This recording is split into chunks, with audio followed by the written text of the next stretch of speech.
Thanks for your company. The details now. Emerging eyewitness accounts and video records reveal live ammunitions were fired into a crowd in the TECHIMAN South shooting, which killed 2 people. Videos available to JoyNews show some military and police personnel firing directly into the crowd in the December 8th incident.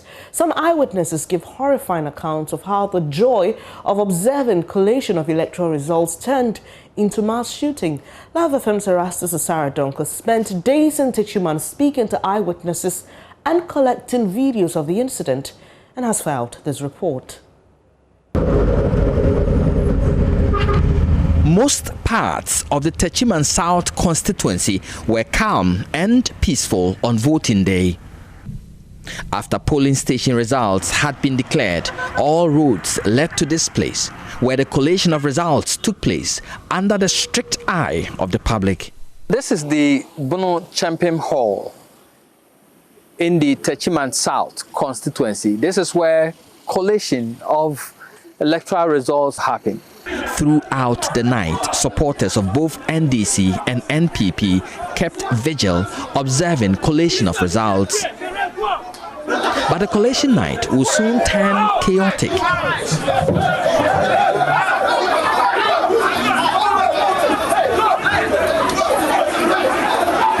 Security agents fired warning shots to maintain calm as supporters of both parties fought and destroyed ballot boxes containing results from some polling stations. Alaji is an election observer. Late hour, somewhere around 11:30 going to 12, there was an allegation that some boxes were coming. And some team youth were here protesting that those boxes shouldn't go into the collation center. So all of a sudden, there was a struggle. Others were like the boxes would come in, others were like the boxes would not come in. Between the NPP and NDC? Between the NPP and the supporters NDC. Who are outside. Supporters who were outside. So there was a struggle, there was a fight, and there was even a gunshot that night. Fired by who? By the police, just to scare the supporters. So at the end, they fought and broke those boxes. The ballot boxes? Those ballot boxes. The papers were flying away everywhere. December 8, 2020, a day after voting, was pregnant with expectations. Supporters of the NDC and NPP gathered outside the collation center in anticipation of who won. The NDC supporters, their team inside the collation center was saying that they were not satisfied with those boxes or the results in those boxes. So it was like an argument back and forth, back and forth, back and forth until later in the evening when those results were added. NPP had 49,682, the parliamentary candidate, and the NDC parliamentary candidate had 49,205. And so immediately they shoot it out, the jubilation started. So the teaming youth of the NDC who were also standing here were angry. How comes? Because they know that they were trying to force in to the hall. So they were here? They were on the left here. They were standing here? Yes. In their numbers? In their numbers. And they wanted to force their way into this hall? Into the hall. And the NPP supporters too were also on the right. But the military and the police, they were in the middle, trying to protect the crowd not to move in.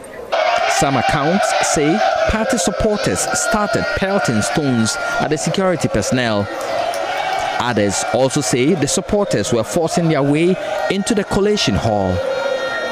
But what happened next will remain a black day in the political history of TECHIMAN South. This video shows protest from the crowd. Then the shooting starts.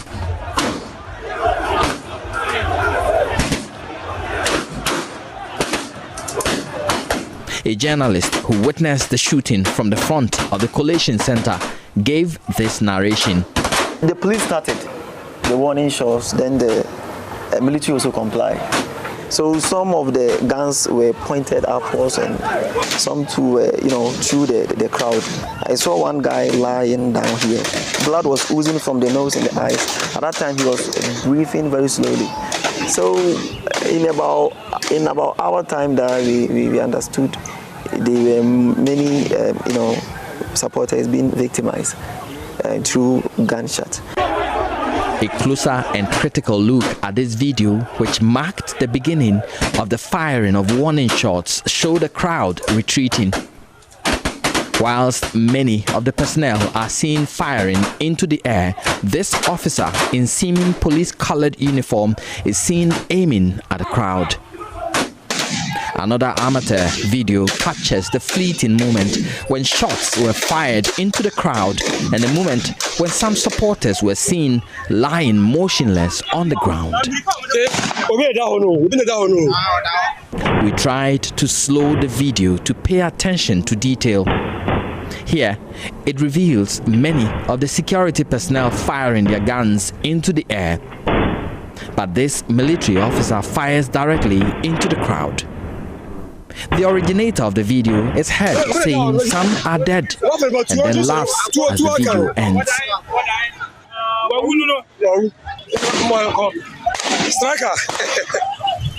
At this point, the crowd is stunned.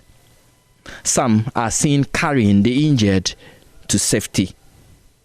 This woman seen here in the video helping lift a fallen supporter describes that moment.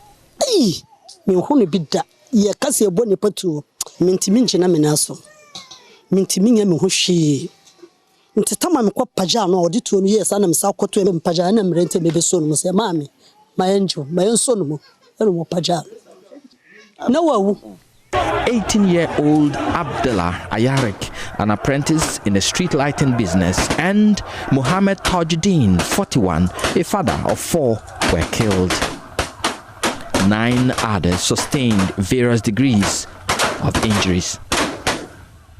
Reporting for Joy News, Erastus Asaredonko, Kumasi. The General Secretary of the National Democratic Congress, Johnson Esiedun Ketia, says calls by CSOs for the party to head to court for redress and embark on peaceful protests are well-intended but misdirected. Speaking on the probe with MFR Pau, he said the Peace Council's approach does not ensure lasting peace. Our elections have been compromised. There is an institution that does the elections. Nobody is talking to that institution. Do you know that for a fact? Oh, but at least the advice to us is public. If there is another advice to them, it should be public for us to also know. We haven't heard it. So the institution that has done work, and they themselves have come out to claim that, to make corrections about 5 occasions, which has never happened in this country before. And because of that, there are protests and other things. So if anybody means well, is looking for peace in this country, why are you calling on the person who is being beaten and he's crying? Then you say that his crying is disturbing the environment, and you are not worried about the person who is beating him. So I think that the atmosphere in this country is so intimidating that nobody wants to talk about anything. The NDC is being intimidated. Not NDC alone. Not NDC alone. Okay.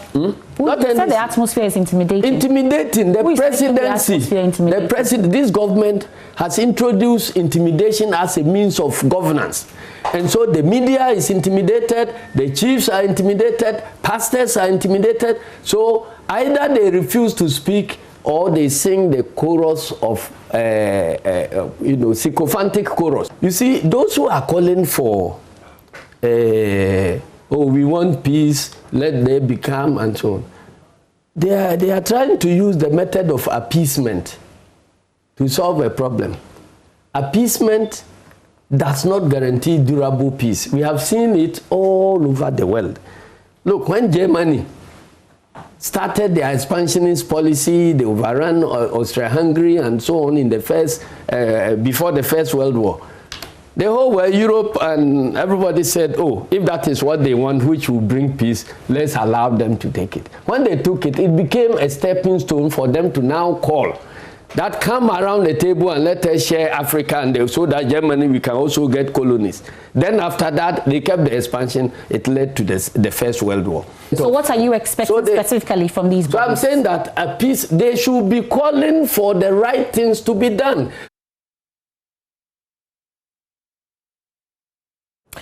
Now, the Ashanti Regional Criminal Investigation Department has commenced investigation into the attack on the Minshia Divisional Police Headquarters on Sunday. Some NDC supporters protesting results of the general elections stormed the headquarters, pelting stones at the police, demanding release of a member they claim was arrested. Some armed police officers who were injured in the unprovoked attack have been treated and discharged as two private vehicles were damaged. According to police, at the time of the attack, no arrest had been made.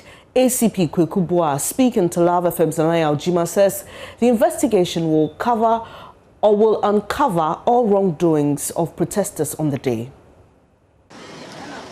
I'm fine, and I believe anyone who was also hit by stone is also doing well. Because I was also hit. Did you record any major injuries? No, not major injury, no. Can you tell us the magnitude of the injuries that some of your men sustained? You know, if a stone is thrown and it hits the ground before it hits you, the impact wouldn't be as if it got you directly. That is what happened to me. And my crime officer, in fact, they missed him by millimeters. That was a very big rock. I won't call that a stone. A rock missed my crime officer by millimeters. If it had hit him, we would have had a very serious case on our hands. Yes. How did your men respond to this? You were here, so you saw it.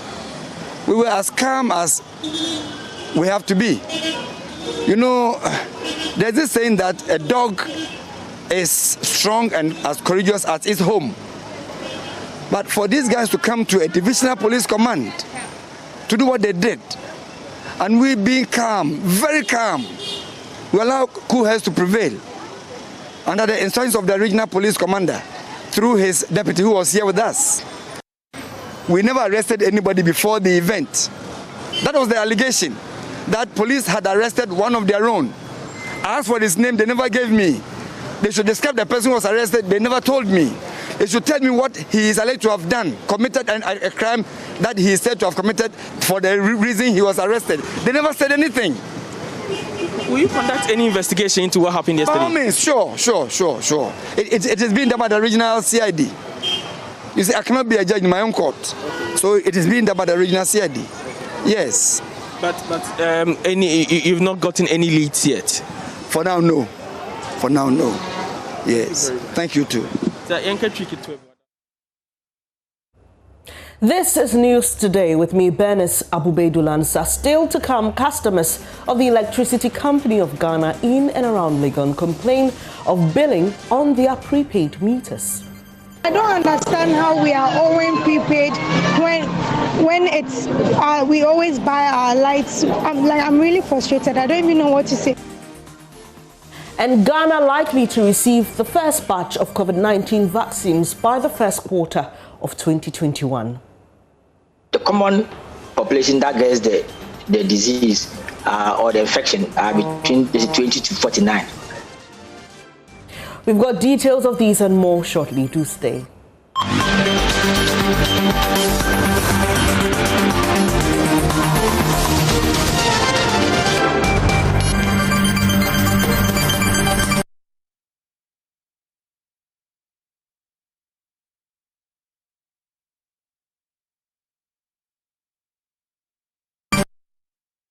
Thank you for staying here on JoyNews today. Now, President Akufo-Addo has sent the strongest indication yet about the country's stance regarding newly developed vaccines for the novel coronavirus. In the US, some healthcare workers started administering the first shots of the Pfizer-BioNTech vaccines, which have been approved as efficient, with other countries placing huge volumes of orders. The Medicines and Healthcare Products Regulatory Agency of the United Kingdom has also made strides in that regard. In his 20th address to the nation on measures taken to fight the spread of COVID-19 in Ghana, President Akufo-Addo said getting a vaccine into Ghana will serve as a boost in the country's fight against the pandemic. Fellow Ghanaians, the recent news of emergency approval of COVID-19 vaccines by the Food and Drugs Administration of the United States of America and the Medicines and Healthcare Products Regulatory Agency of the United Kingdom provide considerable optimism and hope for the world in our battle to defeat the pandemic. Ghana, I assure you, is not going to be left behind in having access to the vaccines. I'm aware of the anxieties relating to the safety and efficacy of newly developed vaccines. Government will ensure that the COVID-19 vaccines to be deployed in the country are effective and are safe. To this end, I've put together a team of experts from the relevant institutions and agencies who are working assiduously towards the procurement and deployment of the vaccines in Ghana. The briefings held by the Ministry of Information will keep the nation updated on this matter. Until then, and with barely a week to the Christmas festivities, which bring in its wake family reunions, parties, and many social and religious gatherings, I urge all of us to err on the side of caution and observe the COVID-19 safety protocols, no matter where we find ourselves. The dynamics of the virus has taught us that if you must host or attend such events, they are best held safely outdoors or in very well-ventilated halls, rather than in closed, air-conditioned spaces. Even when organized outdoors, there must be adequate spacing for the maintenance of social distancing. Organizers of such events, public or private, should ensure the presence of Veronica buckets, soap, and sanitizers. Well, Ghana is likely to receive the first batch of COVID-19 vaccines by the first quarter of 2021. That's according to Director of Public Health at the Ghana Health Service, Dr. Franklin Isiedubakwe. Speaking earlier on News Desk, he detailed the work of the committee set up by the President to facilitate the acquisition and deployment of the vaccines. There are two steps in acquiring these vaccines. So it's at two levels, and the President has actually established a high-level committee that somehow appears to work immediate and medium term about really being able to even manufacture our own vaccines, and actually working together with other experts from the West African Health Organization. So it's a big committee looking at the capacity of West Africa regions, but they be able to produce their own vaccines. So that's the higher level one. But in terms of acquiring vaccines, there are a number of facilities that so we have what we call the COVAX. The COVAX is actually made up of key stakeholders, Gavi, WHO, UNICEF, all the key development partners who have put together this facility to ensure that member states are able to get some minimum number of vaccine doses. So that's the COVAX facility. Normally the COVAX, what it does is that it's able to give you vaccines to the tune of about 20% of your population. So for a country like Ghana, it means that that facility will get us up to about 6 million. The COVAX facility is going to be in the first quarter of 2021. It could be the later part of 2021. I mean, that is what most the target is, that most countries will start getting the vaccines, but it will come in sequential flow. So it will move on for about a year. So you're not going to get all at once. It will come and then to continue coming.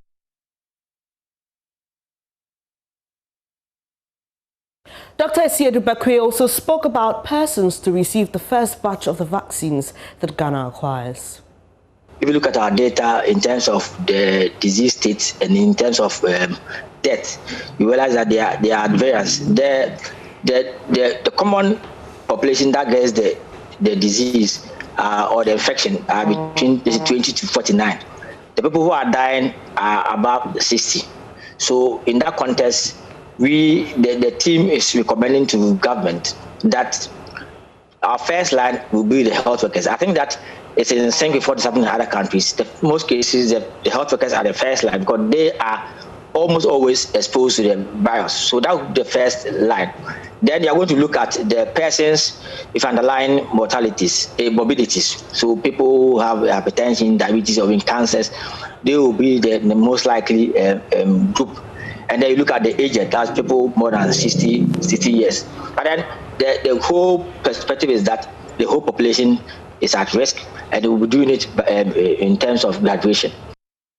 Away from COVID, let's head to Parliament because the MP for Elembele, Emmanuel Kofi-Boah, is pushing for EC chairperson Madam Jean Mensah to be summoned to give briefing to the House on how the elections transpired. Our correspondent Joseph Opoku-Gakpo joins us via Zoom for more on this. Joseph, the MP is accusing the EC chairperson of deception. Give us more details on this accusation.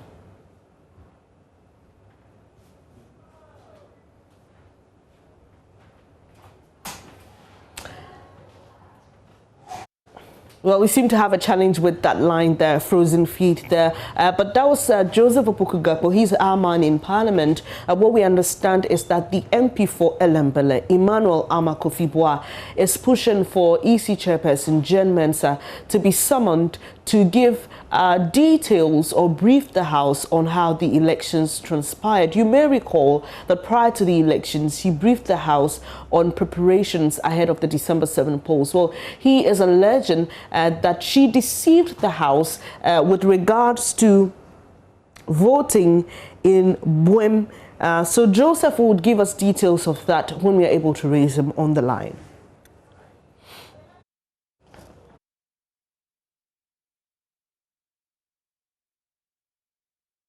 Now, some residents in Legon and its adjoining communities thronged the electricity company of Ghana's Legon district office, demanding solutions to their billing issues. According to some of the customers who spoke to JoyNews, although they are prepaid customers, it's been indicated they are owing amounts ranging from 700 cedis and 1,000 Ghana cedis. Some of them said to be owing as much as 2,000 cedis. In the end, these affected customers had to be sent away and were asked to return on Monday to meet officers of the company to have their issues resolved. Here are some of the customers who spoke to us. Okay, so I came to buy prepaid, and then they are telling me that I'm owing 800 cedis. I don't understand. I don't get why I'm owing 800 cedis when I buy prepaid every time and I pay for it. I'm really confused. I don't know what is going on right now because I always buy prepaid. I pay. I buy the prepaid and I pay. So I don't get why I should come and buy prepaid today and I'm owing 800 cedis. 800 cedis. That is not a joke at all. It is not a joke at all. This is really becoming unbecoming.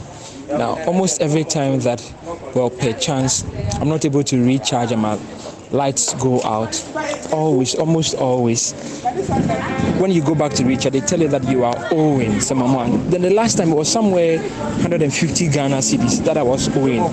Meanwhile, it had just gone off for like about a minute or two. Not long after that, they said I was owing. It wasn't the first time, it has been several times. Now, when first did I notice this? The first time I saw this was long after the president had announced that we were going to be getting some of our electricity bills absorbed. Very annoying. Every time, just recently, it happened to us that we were going to recharge when our lights were out. Then we realized that we were owing some amount of money. It becomes very annoying. When I don't have anything, I'm deciding to just have something small to buy. Then they have to deduct something again from it. I think the thing, I think we have issues. So we have issues with our connection. So we are pleading with ECG because for me, I don't understand. You understand? The thing is, yesterday we were just around, we were just watching TV, and then the lights went off. So we even thought it was, like normal light out. We were just waiting. We waited for almost 6 hours, and we went to check, and then they said, okay, so we owe. and which they use prepaid. So how this thing go fit happen? That is what we don't understand. So we think that there is an issue. There is an issue with the connection. So we are pleading with ECG. Please, we are begging them. They should come and work on this thing for us. They beg them. Wow. I purchased prepaid, right? So unfortunately on Friday my lights went off, and I tried going to buy prepaid, so to top up, and with prepaid I don't think I'm supposed to owe, because when I owe it goes off. So I tried buying some. I bought like 20 CDs, but I was later told I owe 200 CDs, and I don't really understand. So can you please help me understand? So my mom sent me to come and buy our prepaid because our light got finished, and then I get here and then they are saying that the prepaid we are owing, and I don't understand how we are owing prepaid when it's we always buy our lights. I'm really frustrated. I don't even know what to say, because how are we owing? This is not postpaid. How are we owing if it's prepaid that we are using? And right now my mom is waiting for me home to bring back the credit, only for them to tell me that we are owing. I didn't know that with prepaid we had to be paying bills monthly and all that. So I really don't know what's going on. I don't know at all. We're yet to receive an official statement. Efforts to reach the ECG for a response haven't been successful. Once we get a response, we'll let you know what the company is saying about the issue. But let's go back to Parliament, where MP for Elembele, Emmanuel Ama Kofi-Boa, is demanding or pushing for the EC chairperson, Jane Mensah, to be summoned to give the House details on how the December 7 polls transpired. Joseph Opoku-Gakpo is there for us. Joseph, tell us about the MP's accusation of deception against the EC chair. He says that, for example, when you look at the issue of the Boem constituency and the Guan area there, and whether they were going to have the opportunity to vote for both their MPs and also their president, according to Mr. Boa, the EC gave some responses which were affirmative of that when the EC boss, Jane Mensah, appeared before parliamentarians, which eventually didn't happen because he saw the situation where they ended up voting for just the presidential without the parliamentary. He thinks that's not good enough. And with everyone in the country talking about how the EC managed the processes leading to the election and even the aftermath, Parliament is the best institution that should be digging into what exactly happened and be demanding answers of the Electoral Commission. And he thinks this is something that this 7th Parliament, which has a lifespan running up until just the 6th of January 2021, should be able to do that before the 8th Parliament comes into being.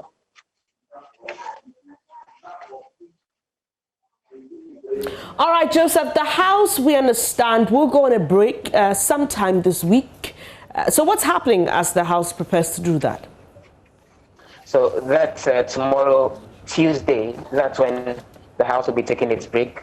And then they will return on the 4th of January to hear the President deliver his final State of the Nation address before the House eventually gets dissolved on 6th January to make way for the 7th Parliament on the 7th January. The House is, for example, right now dealing with the insurance bill. They're hoping to get it approved so that then the governance of the insurance sector will be actually done by a legislation that's passed by Parliament.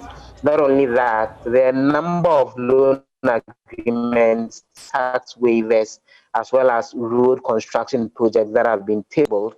For example, the financing agreement to allow for the construction of the Ashaiman Runabout is something the House will look at any moment from now. Something also having to do with the Savelugu Waliwali Road and the Bogatanga Boku Road are all tabled for approval even before the House goes on break, apart from a bill that will back the management of the ambulance service, which is the National Ambulance Service Bill, that would also be approved in the next few days before the break. Finally, Joseph, what's the attendance like? Not a lot of MPs are on the floor. I attempted doing a count. There were just a little of 70 of them on the floor, even as the House is dealing with the issues having to do with the insurance bill. The claim is that all that work is being done at the level of the committee and all, but out of the 275, not a lot of them are around as we speak. All right, we'll leave it there. Joseph Opoku-Gakpo is our parliamentary correspondent. Now, a number of fire outbreaks have been reported in markets and other public places across the country. It's become a source of worry for traders who are losing thousands of cedis in these fire outbreaks. Last Saturday, a section of the Kaneshie market was razed, leaving 9 shops destroyed. My colleague Kweku Asante has a wrap of all these fire outbreaks. On November 18, a dawn fire at the Odona market near the Kwame Nkrumah interchange destroyed goods worth thousands of cedis. The cause of the fire has not been disclosed yet. On Tuesday, 15th November, fire destroyed at least 3 shops in Koforidua, the eastern regional capital. The blaze was reportedly caused by an electrical fault on the main power supply pole and spread to nearby shops. It emerged from the incident that the only fire tender serving the regional capital, Koforidua, and its environs had been grounded for the past 2 years.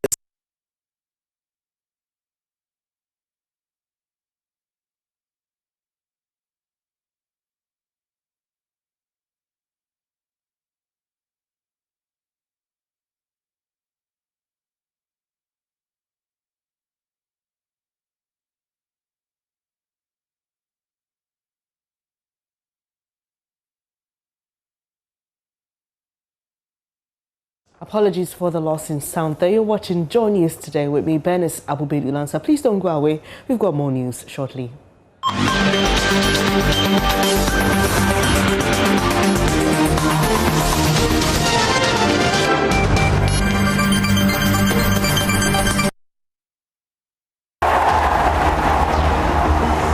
Now let's give you a big dose of sport. Now, the editor of Kotoko Express, Jerome Ochre, is unhappy about Asante Kotoko's inability to build a long-term and competitive squad. Now, his comments come after the dismissal of coach Maxwell KONADU following the club's poor start to the Ghana Premier League season. There's a report. Management of the Porcupine Warriors cracked the whip on Friday, December 18. They sacked head coach Maxwell KONADU after their 1-0 defeat to Great Olympics in an outstanding Ghana Premier League game at the Accra Sports Stadium on December 17. He returned to the club in 2019 and was in charge of 20 games, 9 wins, 7 draws and 4 defeats. Many Kotoko fans attributed the team's unimpressive start to the season to KONADU's poor player selection and tactical decisions. But editor of Kotoko Express, Jerome Ochre, has a different opinion altogether. As long as you decide to take away 10 or more players from the previous team, going into the new season, there are little chances that the new team that you have put up for the new season will perform to expectation. Unfortunately, this is not something we have always accepted. But if we are to go back to, say, the last 5 seasons, this is so typical of Asante Kotoko that we go into the new season with a different set of players, most likely with a new coach. If he's lucky, he will finish the season. If he is not, he's sacked in the course of the season.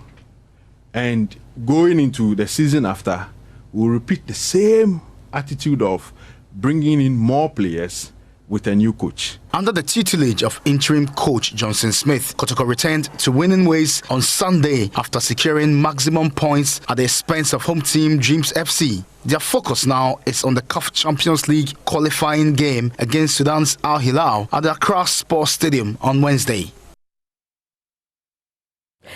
Welcome back. Thanks for staying. 2020 has brought on so many novelties with the emergence of COVID-19. We walk around with masks on and no longer clasp each other's palms in greeting. We use our elbows instead. So what new way are you planning to celebrate Christmas, bearing in mind the presence of COVID-19? Hannah Odame visited the Sego family. She's got more. What does Christmas mean to you in this uncertain era, in this COVID era? For me, I am grateful to be alive. But let's also find out from others what Christmas means to them. That's why I have come to the home of the Segos to have that chat. Let's go find out.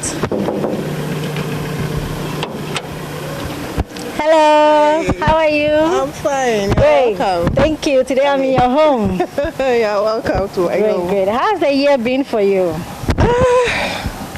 The year has been, I would say it's been a little difficult. It's been tough, but by the grace of God, here we are. Here we are. Yeah, we are here. Thank you for welcoming JoyNews into your home. I'm happy to have you in my home. Great. I think we should just relax and find out how 2020 has been and how we intend to celebrate Christmas, because we definitely have to. Yeah, let me tell you, business-wise, things became very difficult. People couldn't come out, so we had to devise all other means. But I would say that for me, Corona has been both a blessing and a curse.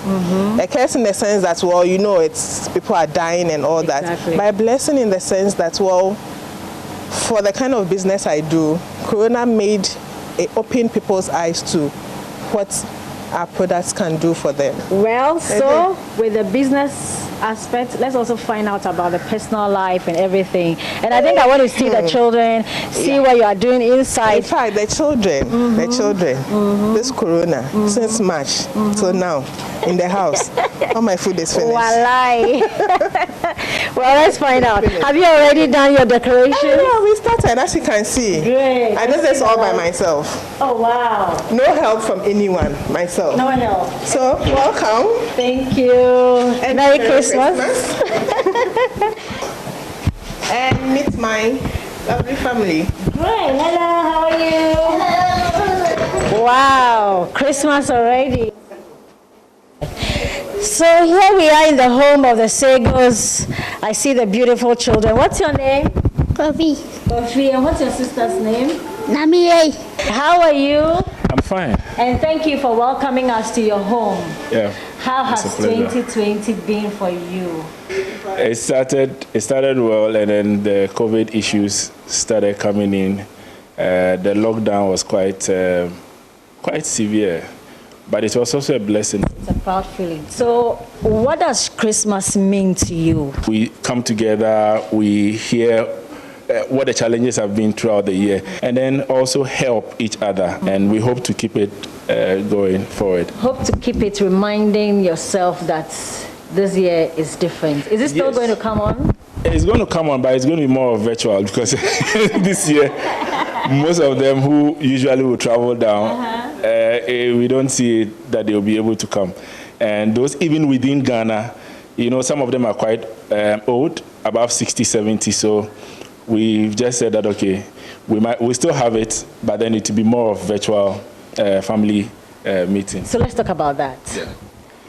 The novelty, a new way of meeting as a family, virtual. You've never done that. No. So how is that going to be? It's not going to be the same. Seriously, I mean, the hugs, the handshakes, the eating together from probably one plate, it's not going to happen. Covered Christmas. Covered Max. Covered Max. Yeah. Covered Max. Covered Max. From your side, I mean, he's handling the children, but you handle a greater part. How is it going to be?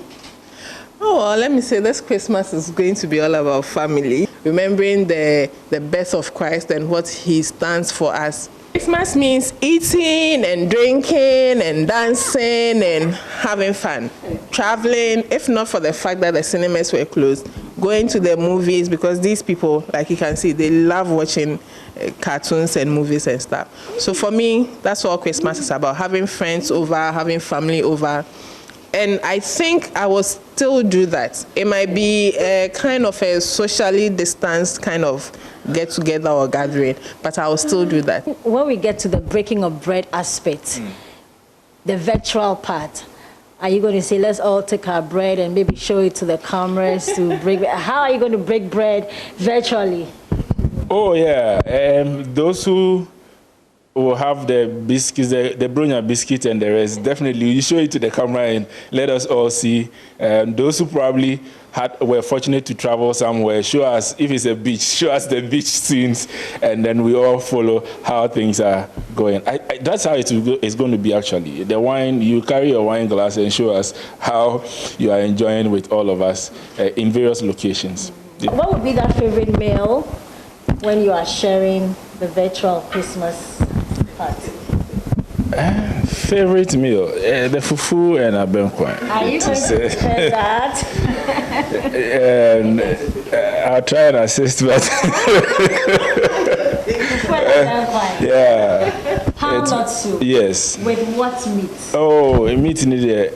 Baby, I like more fish, so it's more of the fish and the kotos inside. To Mommy for the final words. I want to speak to Grandma. Grandma, how are you? Fine. I'm fine. Teresa. Teresa. Mama Teresa, the children are praising you so much. Thank you. How has 2020 been for you? It's been so hectic. What are you going to do differently this Christmas that you haven't been doing? Because this is a different type of Christmas. It's because of this corona that is disturbing our peace. You know, when a child is born, we make merry. And so Christ is born. So we have to enjoy ourselves. But we have to know why Christ came. So here you are. You realize when we started, we had only Stephanie, her husband, the children, and Grandma. But as you can see, MP has arrived with family members, and it looks like Christmas already started in this house. We have seen that you have started decorations. So can you help us? Mommy, let's go put the ornaments on the tree. Let's finalize the Christmas decorations on the tree. So basically, this whole tree was fixed by the children. I only put the tree together, and then they put the ornaments and everything on. Interesting. And you can see the ones on the window. This is something we used to do when we were in school.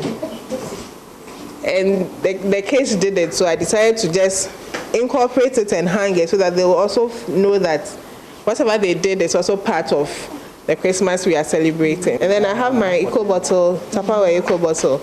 I couldn't find my angel, so I had to put my eco bottle there. Yeah.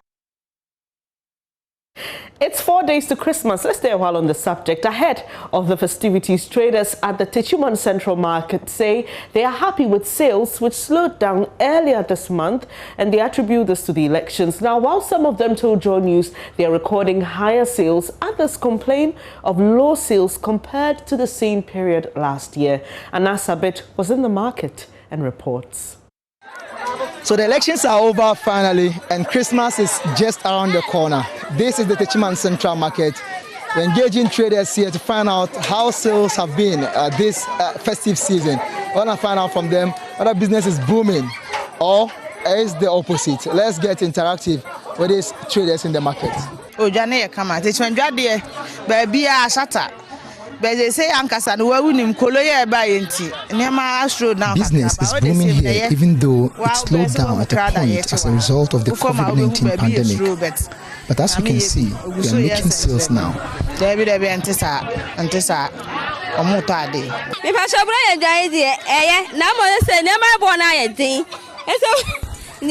Christmas market is good, except that the prices are high, so people are unable to buy as expected.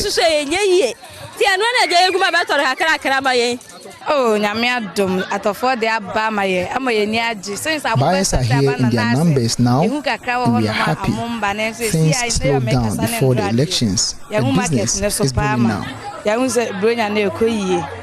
A week ago, the atmosphere here in the TECHIMAN municipality was full of tension because of the political violence that took place at the Coalition Center. As a result, a lot of these buyers were not in the market. But this week, the traders here say the businesses has improved tremendously.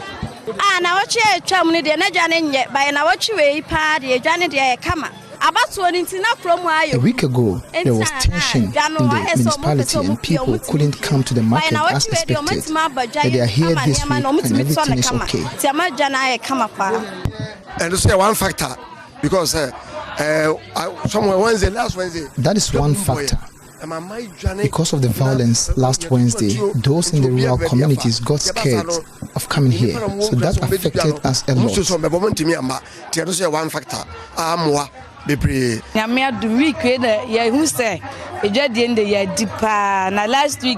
We've recorded higher sales this week, much better than last week, which was marred by the political violence. From Wednesday up to end that day,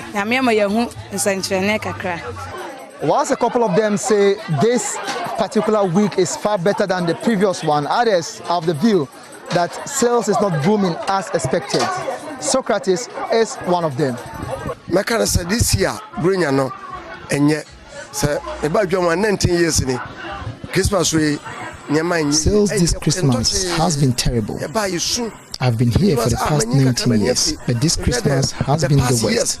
Now I feel now I'm just the idea by it into now. I have COVID-19 affected the whole world, and I make about 1,000 cedis a day during Christmas. I could not make 300 cedis yesterday. How about the buyers who are here in their numbers to trade ahead of the Christmas? Kobna Kabiata Toban says even though there is enough goods in the market, the prices are quite too high. Let's quickly do some showbiz. Still in the spirit of Christmas, here's what your superstation Joy 99.7 and also JoyNews has in store for you later today. 99 lessons and carols will come with the lessons, will come with the carols. Performing will be Adakwe on the black and white keys. You have Kwampa. We also have the Harmonious Chorale and the Multimedia Group Choir will be performing as well. We have other special guests who will be passing through. Kwame Eugene will be there. Prince David Osei will pass through. Okay. You have KD passing through. You also have a lot of our corporate, heads passing through. So a lot of the people who do business with us will have them passing through to also, read some of the lessons and share their Christmas messages with us. It promises to be fun, very interesting, and you just can't miss it. You just have to stay home and have a lot of fun. And it's at 7 p.m. today. Do make a date. That's how we end this edition of JoyNews today. I'm Bernice Abubedu Lansa. Please don't go away. The Marketplace is next.